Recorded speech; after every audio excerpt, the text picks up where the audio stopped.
Engaged na ang Miss International 2013 at abante sa tanghali anchor na si Bea Rose Santiago sa kanyang partner si Kurt Cheng. Tuklasin ang bawat detalye ng kanilang romantic engagement na siguradong magpapangiti at magpapakilig sa lahat ng fans.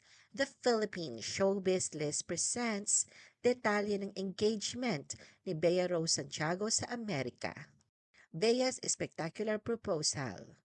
Opisyal ng engage ang Miss International 2013 na si Bea Rose Santiago sa kanyang partner na si Kurt Cheng. Ibinahagi ni Kurt ang masayang balita noong February 17, 2026 sa pamamagitan ng Instagram. Kalakip ang mga larawan ng kanyang proposal sa San Francisco kung saan nagsilbing nakakamanghang tanawin ang Golden Gate Bridge.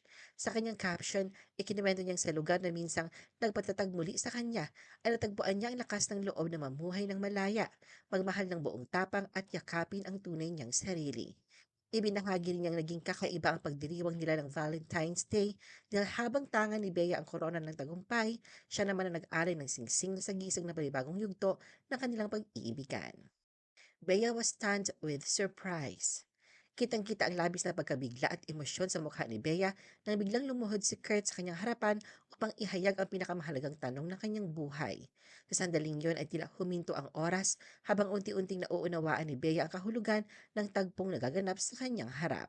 Ang simpleng lakad na inakala niyang karaniwan lamang ay nauwi sa isang hindi malilimutang alaala na puno ng pag-ibig, pananabik at matinding saya.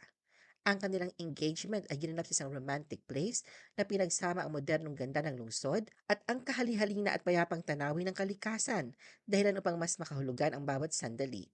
Bea's flashy diamond ring. Ipinakita ni Bea ng buong pagmamalaki ang kanyang kumikislap na engagement ring. Sa bawat galaw ng kanyang kamay, namumukod tangi ang kinang nito.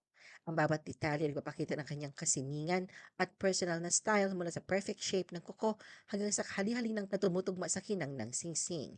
Hindi lamang ito basta alahas kundi simbolo ng bagong yugto sa kanyang buhay at ng pagmamahalan nila ni Kurt. Bea celebrated her engagement with close friends. Kasama sa post ang mga larawan nila Bea kasama ang kanyang mga kaibigan, kabilang ang kapwa beauty queens na sina Janela Joy Quaton at Parol Siya na nakasaksi sa espesyal na okasyon.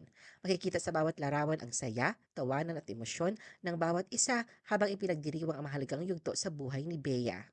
Bea received congratulatory messages from fellow beauty queens. Ipinadala ng mga kapwa Filipina beauty queens sa kanilang pagbati kay Bea, kabilang na sina Pia Wurtzbach, Rachel Peters at Megan Yang. Isa si Megan sa nagkomento ng taus-pusong pagbati na nagsabing big congratulations para kina Bea at Kurt.